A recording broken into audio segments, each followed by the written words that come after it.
Sorry, although nasabi niyo, VP, na you didn't want to act as a lawyer right now, pero ano ho ang masasabi niyo sa katahimikan ng IDP or Integrated Bar of the Philippines sa mga injustices na nangyayari ngayon?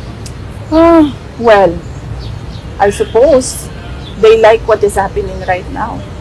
So, no, hindi natin alam kung anong iniisip ng IDP ngayon. But yes, sinabihan na rin kami, ma'am. Sinabihan na rin kami na you will not get relief from the courts. Ano po ang magiging implication ng nangyari ngayon sa magiging hearing supposedly by Monday? Naku, hindi ko alam. I'm sure itutuloy nila yung hearing na yan. And I'm sure nakaswero yan na iaano nila doon. Papatestify nila doon. Ganun mo sila kawalang puso. Nasa likod niyo po kami, VP Sara. What are you going to attend the hearing? That is something na sinuggest na ng lawyer ko sa akin. Sabi niya, sagutin mo na lahat. Kasi may sagot naman lahat. But then, sabi ko sa kanya, I already gave my reasons by prinsipyo. Bakit ako sasagot sa mga taong hindi inosente. Mga sinungaling. Mga kurap. Ulitin ko yung utang bayaran niya. Utang niya. Siya mag-inarating.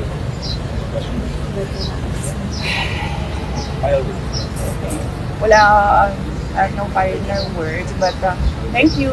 Nagpapasalamat ako sa media dahil laking tulong ninyo na napapalabas namin sa mga tao kung ano yung nangyayari, ano yung sa loobin namin. But really, yan yung paulit-ulit na sinasabi ko kanina sa police ba. I mean, you should implement lawful orders.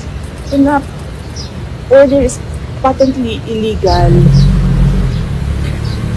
gagawin mo pa ba ang lahat to implement an illegal order? Saan ka nakahanap ng committee order na nangyari between 6:15 p.m. to 12 midnight on a Friday na walang pasok ang House of Representatives? Na hindi naman man lang nila sinabi doon na we conducted a meeting with the permission of the Speaker.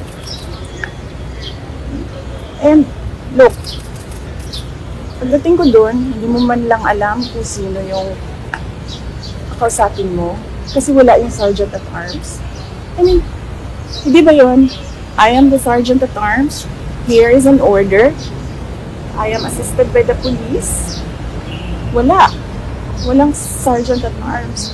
Kanina, you were begging sino ang pwedeng kausapin for an ambulance. And then ngayon ko lang naisip nung himasmasan ako dyan sa loob. Yung ambulance ng police nandun lang the whole time. Lumabas lang siya nung lumabas na yung private vehicle.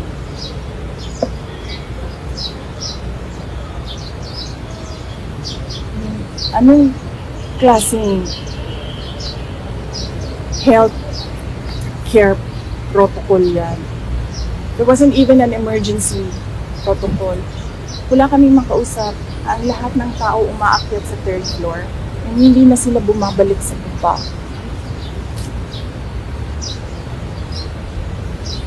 Diba?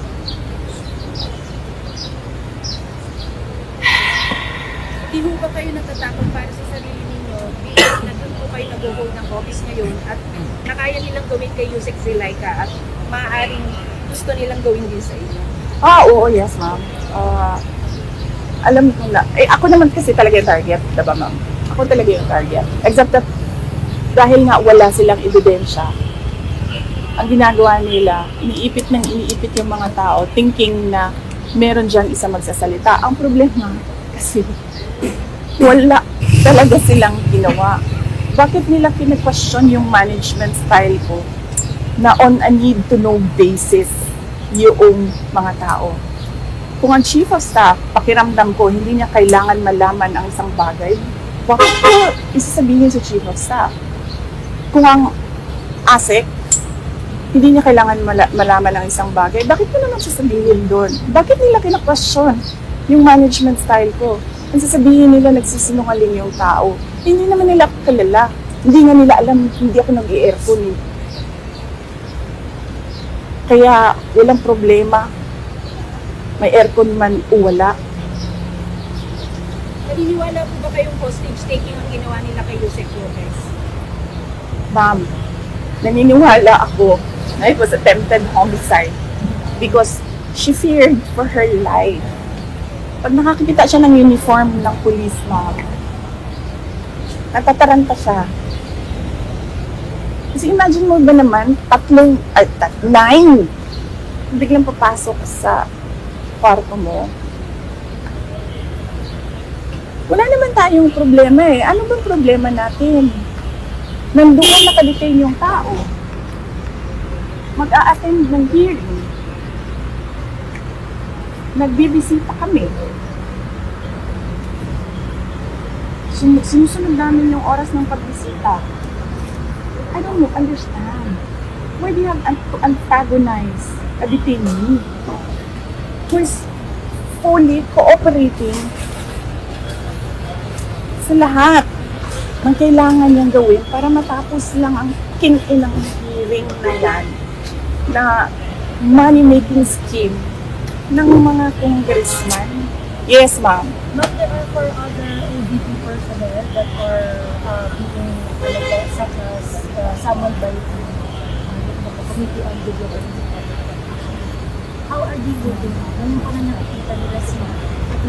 Zubeda na pinatrato ng ganito. Hindi malayo na maging dumating ang trato sa Oo, ma'am. So, Sigurado na tayo, ganyan talaga ang trato. Kasi, naghahanap sila ng ebidensya. And the only way, plano nila, iipitin namin ng iipitin to hanggang sa muntik na ito mamatay para makuha namin ang ebidensya. Anong katangahan yan? Kung may ebidensya ka sa simula pa lang, diba? Last year pa kayo nag-a-announce, Franz Castro, paulit-ulit, impeachment. Tapos ngayon, Joel Chua magsasabi, there's probable cause, but we're short of time because it's already the election. So, ibig sabihin, accountability of public funds is less important kasi uunahin natin ang election ninyo. Oh, so ibig sabihin, wala ebidensya. Last year pa yan eh. Di ba dapat final nila last year? Wala eh. Ginagamit nila yung COA, humingi hanggang makahanap kayo ng anong pwede namin gamitin. And all because we are in this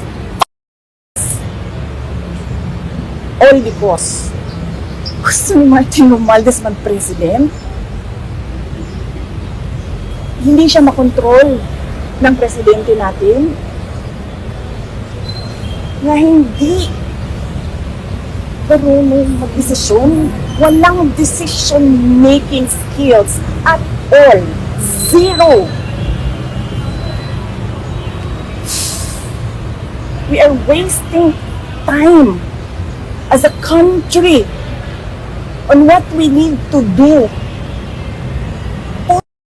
Kalawa na tayo.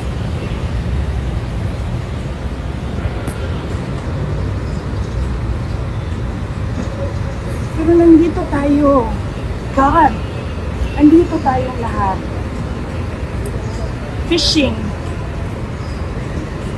for evidence so that we can demolish a family that is a threat to our personal gain.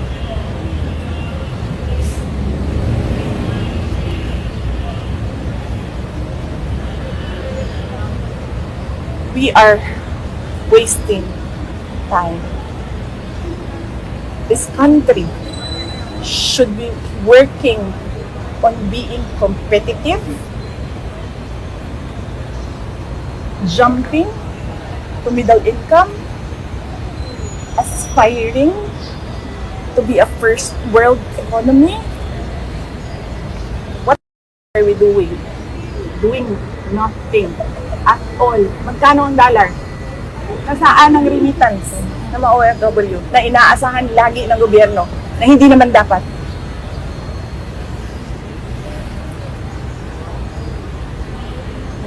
Wasting time as a nation, as a people. We made a mistake with that Marcos, and we are wasting time. Yes, anong tanong mo? Naniniwala po ba kayong tatayuan ng COA ang kanilang mandato or eventually, sorry for the term, ilalaglag din nila kayo eventually? I don't know. Diba? Ay, review nyo yung review nyo yung hearing. Yung hearing kanina. Ay, nung last hearing. Na tinanong si COA. Oh, COA. Ano ko, apelido nun? I don't remember. Diba? Gusto mo rin magtrabaho? Diba? Gusto mo rin magtrabaho? Yes! I need to work on the notice of suspension. I have a video of Cordova talking shit about me and Yusek Lopez. So COA and House of Representatives are working together. Yes. Actually, sila lang ang working together and lahat ng taong bayan are just parang playthings to the rich. They don't care. They don't care about you. Wala. Ngayon, alas na lang, what will happen to Atty. Lopez po? Ano mangyari? Babalik po siya sa HOR or sinundan yung paano yung independent? Well, I really do not know right now what will happen to her. We just trust that the doctors know what they are doing, and then we entrust to them her healthcare plan. So, kung ano yung gusto ng doctor, kung ano yung gusto ng nanay, yun yung susundin namin. How's her health status? As I said kanina, hindi mo siya makausap eh. But she answered some questions of the doctor. Pero hindi lahat din. And then, pag kami yung kumakausap sa kanya, hindi siya nagsasalita. And really, I'm worried kasi kanina din, inano niya yung ballpen ba. Ginaganyan niya yung ballpen na sinabihan namin siya. Sinabi niya sa amin na ayoko na ito, make this stop. I will stop this. Ganyan na mga ano. And she already said her piece kanina before she started vomiting. She said her piece. Parang she doesn't feel safe. And she is astounded by the lack of rules. She is astounded by the assault to democracy. Okay. Thank you. Well, hindi ko alam kung ano yung mga ginagawa ng mga doctors, pero sinabi ko lang sa kanya na gusto ng nanay na tingnan siya ng mga doctors at yun, sinabihan ko yung mga doctors na gawin nila lahat kung ano yung kailangan nila gawin. So, hindi ko naiintindihan ba, kanina ko lang naisip nung nagkakagulo na sa ambulance na paulit-ulit kami humihingi ng tulong doon sa loob ng detention center. Tapos, walang tumutulong sa amin. Nung tinanong ko yung doktor, pwede bang private vehicle na lang ang pagkargahan? Sabi niya, kung wala naman talagang ambulance, sabi niya, okay na yan. ako na ang mag-assist sa patient. Tapos, nung nandiyan na yung private vehicle, biglang may dumating na ambulance ng police. So, ibig sabihin, nandun lang sila sa vicinity, sa loob ng HOR,